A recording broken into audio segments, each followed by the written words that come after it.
corrido tras un arco iris y ahora muy cansado estás. Toma todos esos sueños rotos y a los pies de Cristo ponlos ya.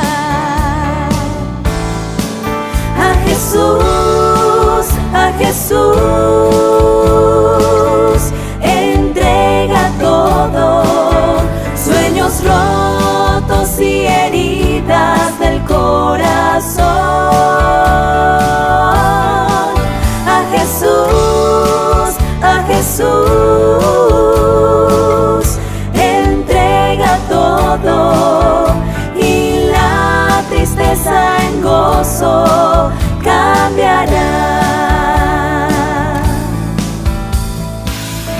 Él no prometió sol todos los días.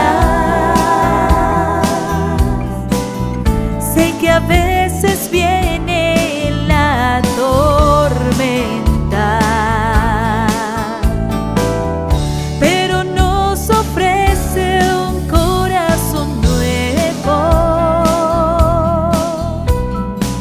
que cante aún en medio del dolor. A Jesús, entrega todo, sueños rotos y heridas del corazón. A Jesús, entrega todo y la tristeza en gozo cambiará. A Jesús,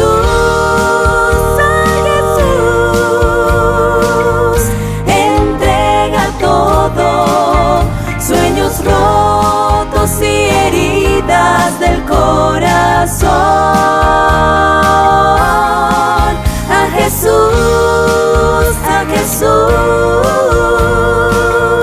entrega todo y la tristeza en gozo cambiará. Y la tristeza en gozo cambiará. Sí, la tristeza en gozo cambiará.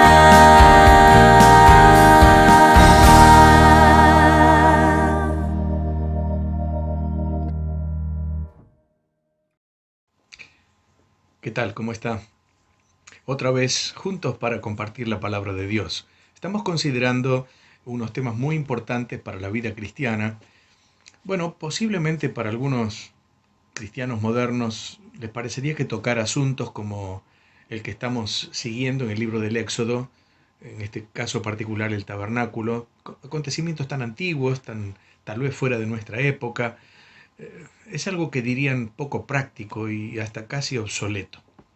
Pero al meditar en estos temas que Dios nos ha dejado para nuestra consideración en la Escritura, en la Biblia, no solamente estamos haciendo algo importante en cuanto a las lecciones que nos deja su contenido, sino que además son más actuales que nunca, son más prácticas que nunca.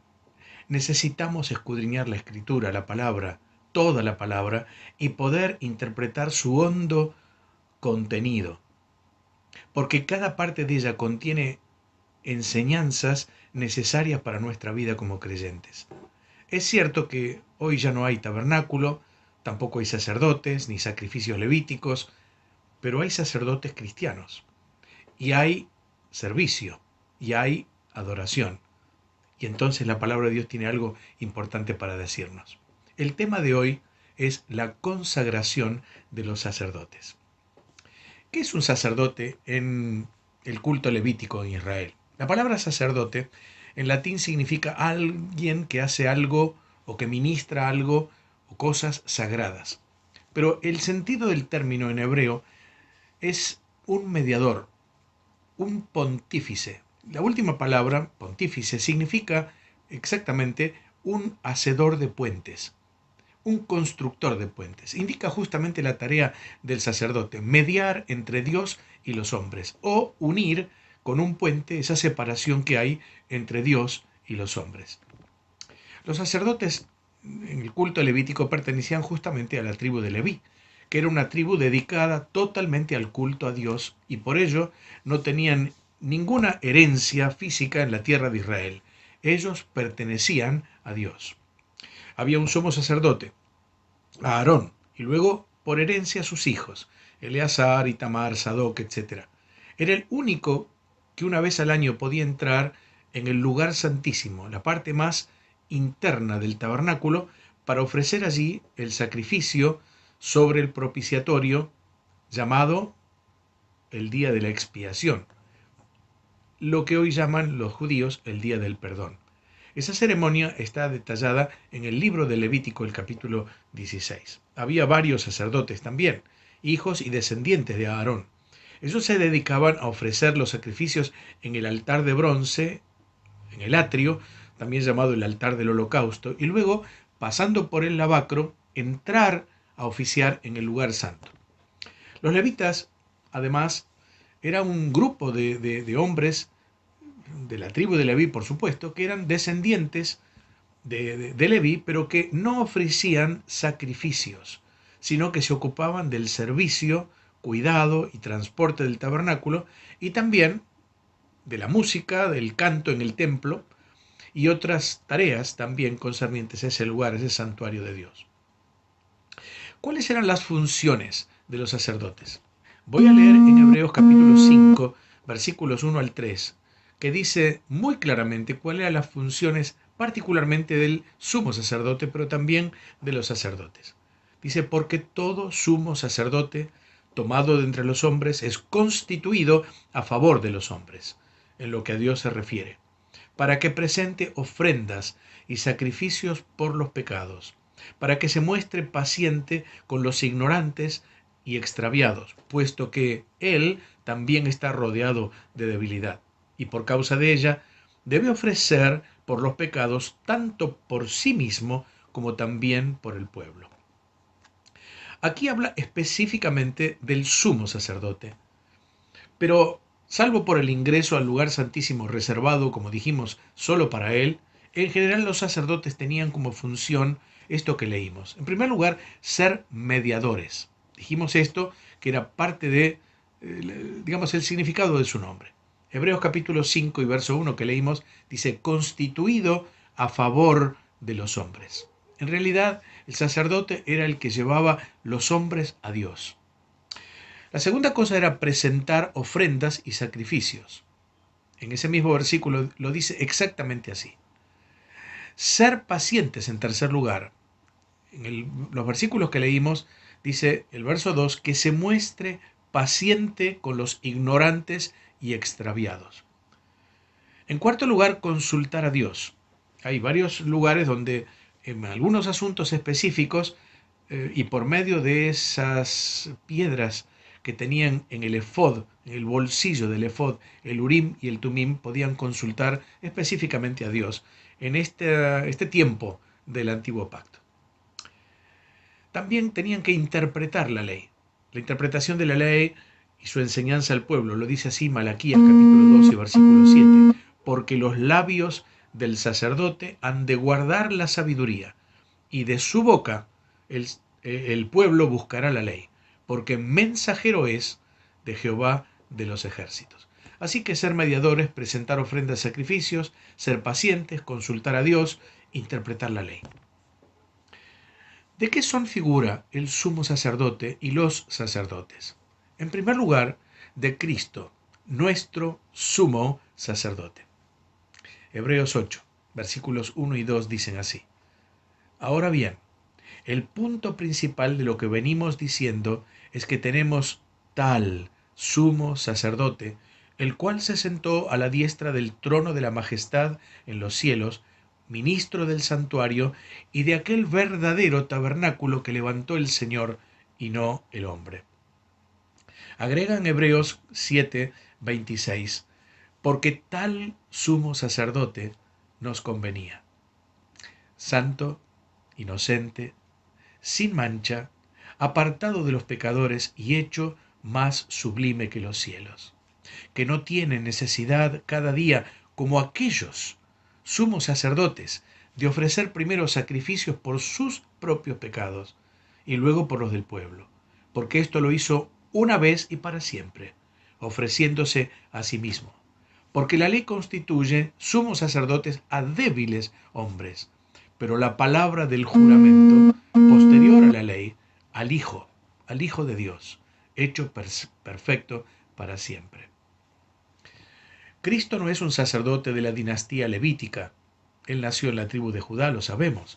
Así que no tiene nada que ver con el sacerdocio de la descendencia de Aarón. Él es sacerdote, dice la Biblia, de la orden de Melquisedec, según nos enseña Hebreos capítulo 7. Tampoco nunca ministró en el templo, porque él, dice la Biblia, es ministro del santuario celestial. Él es nuestro sumo pontífice. No es un hombre, como se hace llamar así la cabeza de la iglesia romana. Es Cristo, nuestro sumo sacerdote, nuestro gran mediador.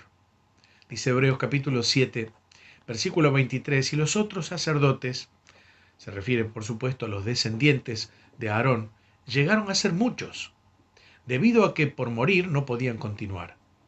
Mas este, se refiere al Señor Jesucristo, por cuanto permanece para siempre, tiene un sacerdocio inmutable. Quiere decir que no cambia, que no termina. Y agrega aquellas palabras preciosas que conocemos bien. Por lo cual puede también, esto para usted hermano, para mí, por lo cual puede también salvar perpetuamente a los que por él se acercan a Dios, viviendo siempre para interceder por ellos. Pero el sacerdocio y los sacerdotes levíticos también son figura de cada creyente, de usted y de mí, como creyentes en Cristo. Nosotros también somos sacerdotes. Eso lo dice muy claramente 1 Pedro, el capítulo 2 y versículo 9. Mas vosotros sois linaje escogido, real sacerdocio, o más bien un reino de sacerdotes, nación santa, pueblo adquirido por Dios, para que anunciéis las virtudes de aquel que os llamó de las tinieblas a su luz admirable. La tarea de nuestro gran sumo sacerdote, Cristo Jesús, fue justamente hacer un puente, como pontífice que es, entre las tinieblas y su luz admirable. Y de allá, de la oscuridad del pecado, nos hizo pasar acá, a su luz admirable. Nosotros también somos mediadores, porque al anunciar las virtudes, las excelencias de Cristo, estamos proveyendo a aquellos que no le conocen el puente para dejar una vida de tinieblas y entrar a la vida iluminada por la maravillosa luz de Dios. ¿Quiénes son entonces los sacerdotes en este tiempo de plena gracia? ¿Algunos creyentes? ¿Solo un grupo especial de ministros ordenados, de teólogos, de gente importante en la iglesia del Señor? No, en ninguna manera. Todos y cada uno de los creyentes en Cristo somos sacerdotes para Dios. Oigamos cómo lo dice Apocalipsis, el capítulo 1, versículos 5 y 6, en una sublime doxología de adoración. Dice allí, al que nos amó y nos lavó, o tal vez nos libertó, de nuestros pecados con su sangre, y nos hizo reyes y sacerdotes para Dios su Padre. A él sea gloria e imperio por los siglos de los siglos.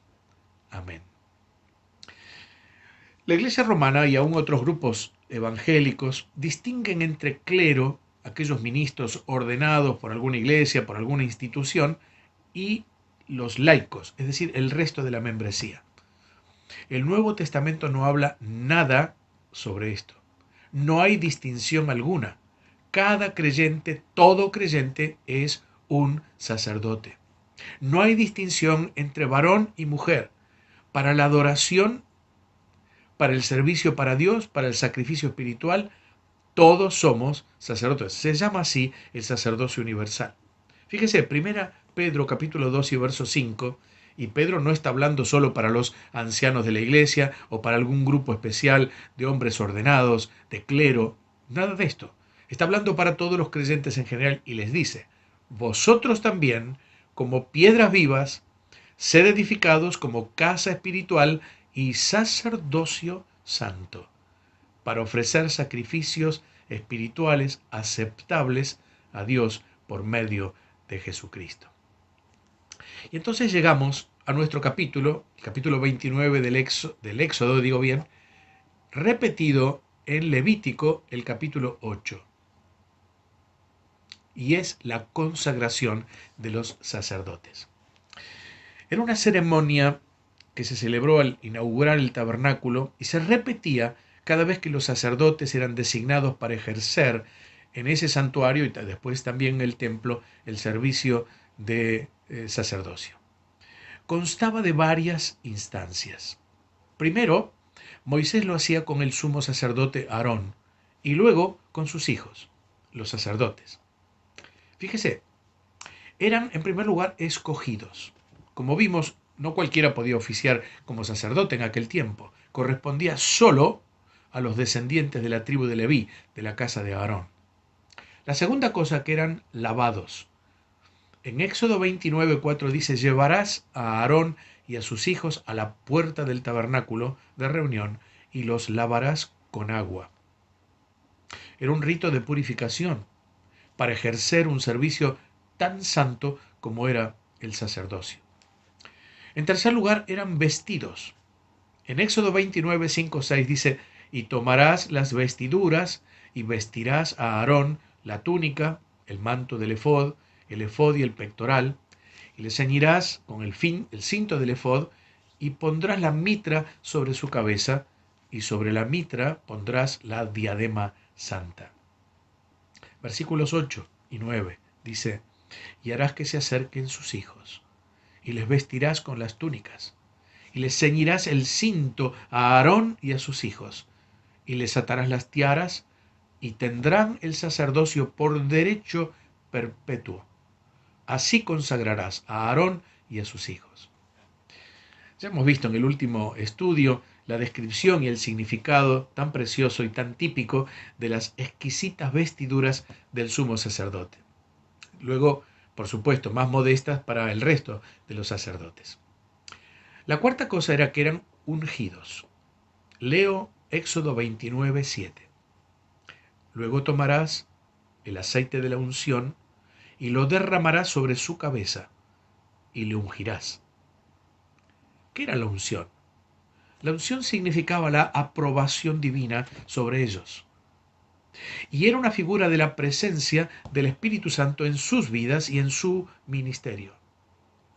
Fíjese que había 3 oficios en Israel que eran ungidos: el profeta, el rey y el sacerdote.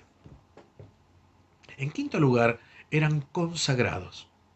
Éxodo 29, 10-37, que naturalmente no podemos leer por lo extenso, pero nos habla de que la ceremonia constaba de 3 pasos importantes. En primer lugar, se realizaban 3 sacrificios: un becerro de expiación para el perdón de los pecados de Aarón, sus hijos. Primero, limpieza, perdón.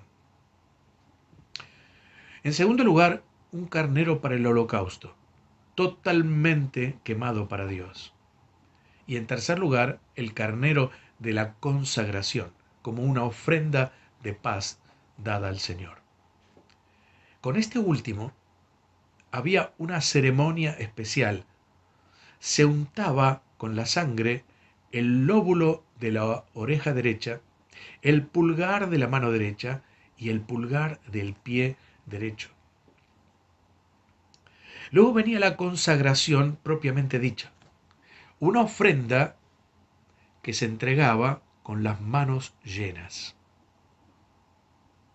Leo el versículo 33 de Éxodo, el capítulo 29. Dice así: y comerán aquellas cosas con las cuales se hizo expiación, para llenar sus manos para consagrarlos. Mas el extraño no las comerá, porque son santas. Consagración, con las manos llenas. Y en tercer lugar, la celebración de la consagración. Duraba 7 días a la puerta del tabernáculo. Miré lo que dice el versículo 35. Así pues, harás a Aarón y a sus hijos conforme a todo lo que yo te he mandado, por 7 días los consagrarás. Ahora bien, ¿qué lección tiene todo esto para nosotros los creyentes? Notemos, por favor, el paralelismo que existe en estas figuras con nuestra realidad en la actual dispensación. Por cierto que Aarón es una figura de nuestro gran sumo sacerdote, el Señor Jesús, y sería precioso poder estudiar esta figura del sacerdocio de Cristo tal como está explicado en la carta a los Hebreos desde el capítulo 5 hasta el capítulo 10. Todo ese párrafo está dedicado al sacerdocio de Cristo. Pero naturalmente no podemos por el corto tiempo que tenemos. Así que vamos a meditar en sus hijos, en los sacerdotes, figura de lo que somos nosotros los creyentes. Como ellos, nosotros también, en primer lugar, somos escogidos. Leemos en 1 Pedro 2:9, que ya citamos, mas vosotros sois linaje escogido, real sacerdocio. Pertenecemos al reino de los sacerdotes que Dios escogió por gracia y que redimió por la sangre de Cristo Jesús. En segundo lugar, como ellos, somos lavados. Tito, el capítulo 3 y el verso 5 dice: nos salvó, no por obras de justicia que nosotros hubiésemos hecho, sino por su misericordia, por el lavamiento de la regeneración y por la renovación en el Espíritu Santo. Aquí habla del lavamiento de la regeneración y luego habla de una renovación. El primero tiene que ver con nuestra conversión, el segundo con nuestra experiencia cristiana. Es el lavamiento de la confesión de pecados, de la renovación de una vida de comunión permanente con el Señor, de ese hombre interior que se renueva cada día. Hermanos, necesitamos esa permanente limpieza, esa renovación para vivir para Dios, para adorar a Dios, para servir a Dios. Déjeme preguntarle, hermano, hermana, ¿cómo está nuestra confesión diaria? ¿Cuándo fue la última vez que hemos entrado en la presencia de Dios y le hemos dicho como David: examíname, oh Dios, y conoce mi corazón, pruébame y conoce mis pensamientos, y ve si hay en mí camino de perversidad y guíame por el camino eterno? Necesitamos la confesión diaria de nuestros pecados, la renovación espiritual. En tercer lugar, como ellos, somos vestidos. En Éxodo 28:2 se les llaman vestiduras sagradas, y sagrado significa algo apartado para Dios. Somos revestidos con la justicia de Cristo. Por supuesto que con nuestra naturaleza carnal no podemos ni adorar ni servir a Dios. Necesitamos estar cubiertos por la justicia de Cristo el Señor. Pablo lo dice en Gálatas 3:27. Todos los que habéis sido bautizados en Cristo, unidos a Cristo, de Cristo estáis revestidos. Su justicia cubre nuestra injusticia y así Dios nos recibe en él. Cuarto lugar, somos ungidos. La unción no es algo, como para aquellos el aceite. La unción es alguien.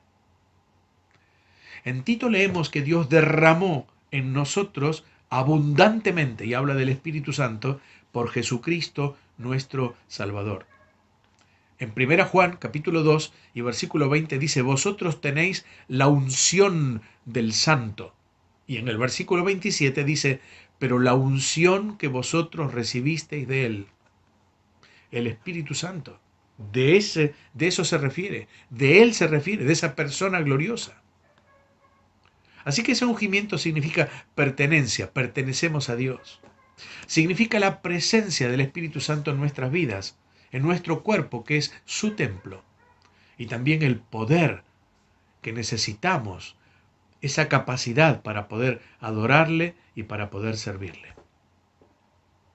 En quinto lugar, somos consagrados. Leemos allí el versículo 9 y los versículos 20 y 21 dice: les ceñirás el cinto a Aarón y a sus hijos, les atarás las tiaras y tendrán el sacerdocio por derecho perpetuo. Así consagrarás a Aarón y a sus hijos. Y matarás el carnero y tomarás de su sangre y la pondrás sobre el lóbulo de la oreja derecha de Aarón y sobre el lóbulo de la oreja de sus hijos, sobre el dedo pulgar de las manos derechas de ellos y sobre el dedo pulgar de los pies derechos de ellos. Y rociarás la sangre sobre el altar alrededor. Fíjese, la sangre de Cristo toca nuestros oídos, nuestras manos y nuestros pies. ¿Por qué los oídos? Porque es el medio para que entren en nuestra mente las cosas que vienen de afuera. Hermanos, debemos ser prudentes y selectivos en lo que oímos. No todo es bueno, no todo hace bien, no todo edifica, no todo es santo. Porque el toque de la sangre en nuestros oídos nos habla de un oído santificado, consagrado para oír la comunicación de Dios a través de su palabra. Déjeme preguntarle, ¿cuánto tiempo dedicamos a oír a Dios a través de su palabra? Nuestra madurez cristiana, nuestra vida de devoción al Señor, la calidad de nuestro servicio, tiene relación directa con el oído dispuesto a oír al Señor. Como alguien dijo, no mojaba con sangre su boca, sino el oído, porque no todos somos llamados a hablar de Dios, pero todos somos llamados a escuchar a Dios. Los pulgares de la mano derecha, para santificar el servicio sagrado que tenían que hacer en el santuario. En nuestro caso, la consagración afecta también nuestras manos, que son los instrumentos para servir al Señor. El servicio para Dios, mire, cualquiera sea, es sagrado. Predicar, claro. Enseñar a los niños o a los jóvenes o a las mujeres, también. Hacer un refrigerio para los creyentes, arreglar los símbolos de la cena del Señor, repartir folletos, sellarlos inclusive, levantar las ofrendas, ser un ujier, etcétera, etcétera. Por supuesto que también. Todo es sagrado. Todo es un servicio para Dios. Todo debe estar limpio y consagrado por la sangre de Cristo. Por otra parte, al hacer cualquier cosa que no sea espiritual, debo pensar que mi mano está consagrada. Entonces me tengo que preguntar, ¿qué estoy haciendo? ¿Es algo digno del nombre del Señor? Mi mano está consagrada. Piénselo antes de hacer algo. En tercer lugar, los pulgares del pie derecho nos hablan de nuestro andar, es decir, de nuestra conducta. Debemos pensar que nuestros pies también están consagrados. Por lo tanto, donde vayamos, los caminos que transitemos en nuestra vida, nuestros actos, nuestra conducta, debe responder a nuestra consagración. Déjeme decirle que la consagración no es un acto de nuestra parte hacia Dios. Es un acto de Dios hacia nosotros. Dios nos consagró para Él. Así que debemos vivir la vida a la altura de ese llamamiento. Como los levitas, los sacerdotes, pertenecemos a Dios. Somos suyos.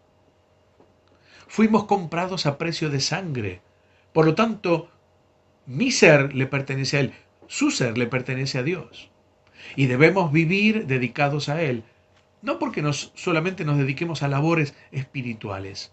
Cada labor, mi trabajo secular, mi estudio, mis labores en la casa, mi servicio en la iglesia, todo es un sacrificio, una tarea sacrificial para el Señor. La pregunta es, ¿y para qué somos consagrados? Bueno, somos consagrados los sacerdotes cristianos porque como los sacerdotes en la antigüedad que se les llenaban las manos para ofrecer eso a Dios, tenemos también algo que ofrecer con nuestras manos llenas. Consagración significa eso, tener las manos llenas para Dios. Fíjese que la Biblia nos habla de varios sacrificios que ofrecemos los sacerdotes cristianos. Yo los voy a mencionar solamente, pero sería digno de estudio cada uno de ellos. En primer lugar, el sacrificio de sí mismo. Dice Romanos 12:1, os ruego por las misericordias de Dios que presentéis vuestros cuerpos en sacrificio vivo, santo, agradable a Dios, que es vuestro culto racional. La alabanza es un sacrificio, dice Hebreos 13:15. Así que ofrezcamos siempre, por medio de Él, de Jesucristo, sacrificio de alabanza, es decir, frutos de labios que confiesen su nombre.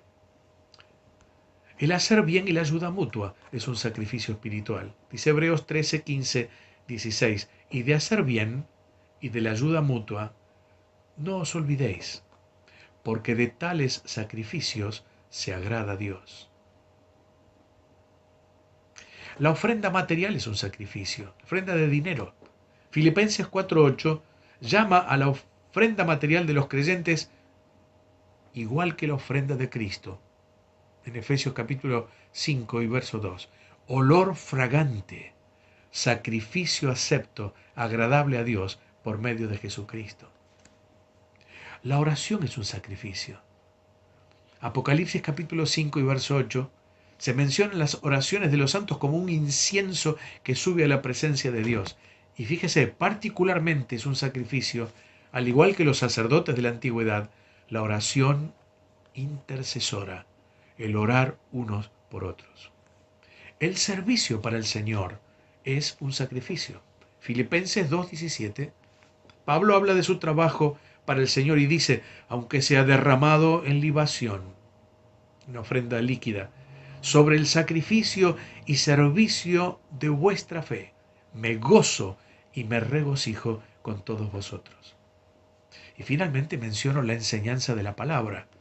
Como leímos allí en Malaquías 2:7, al igual que los sacerdotes, somos llamados a enseñar, a predicar la palabra de Dios, porque dice, de los labios del sacerdote, o los labios del sacerdote han de guardar la sabiduría, y de su boca el pueblo buscará la ley de Dios, porque es mensajero del Señor. ¡Qué maravilla! Sacrificios espirituales para aquellos que somos sacerdotes de Dios. Tenemos mucho para ofrecer al Señor en nuestra condición de sacerdotes. Podemos llenar nuestras manos con sacrificios espirituales agradables a Dios por medio de Jesucristo. Una vieja canción, recuerdo, decía, tendré manos vacías para ti cuando vengas, oh Cristo, tú por mí.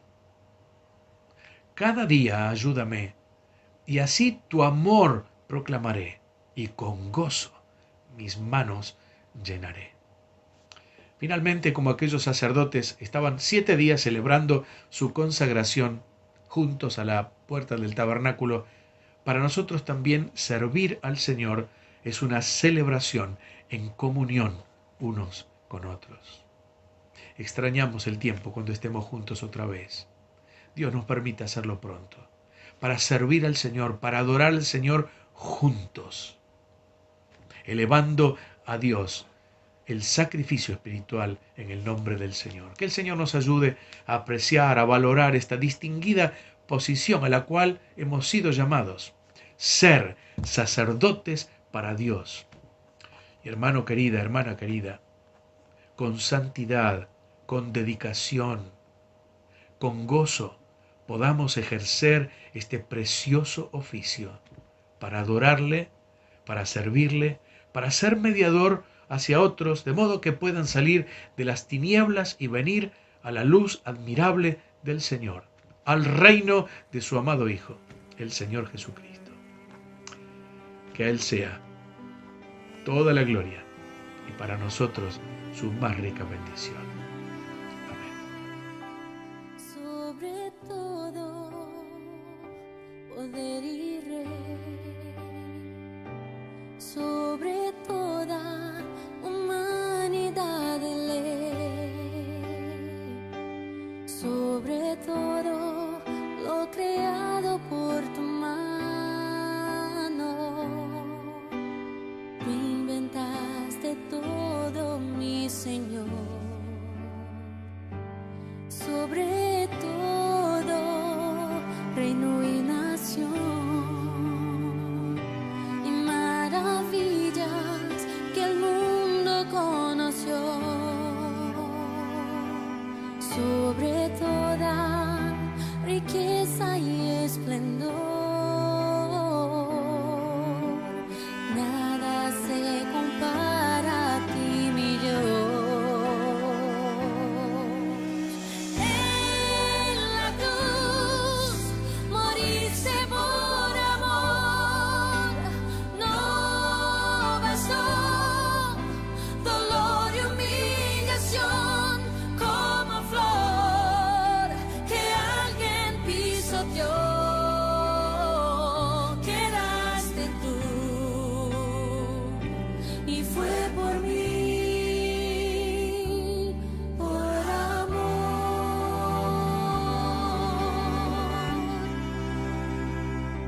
Sobre todo poder y rey, sobre toda humanidad y ley, sobre todo lo creado por tu mano. Tú inventaste todo, mi Señor. Sobre todo reino y nación,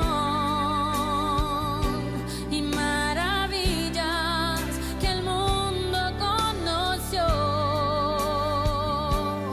Sobre toda riqueza y esplendor, nada se compara a ti, mi Dios. En la cruz moriste por amor, no bastó dolor y humillación como flor que alguien pisoteó. Quedaste tú y fue por mí, por amor.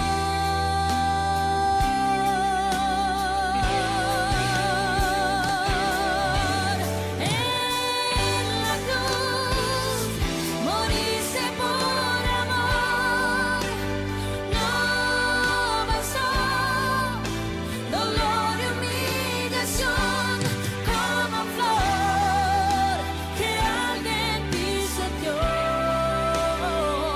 Quedaste tú y fue por mí, por amor.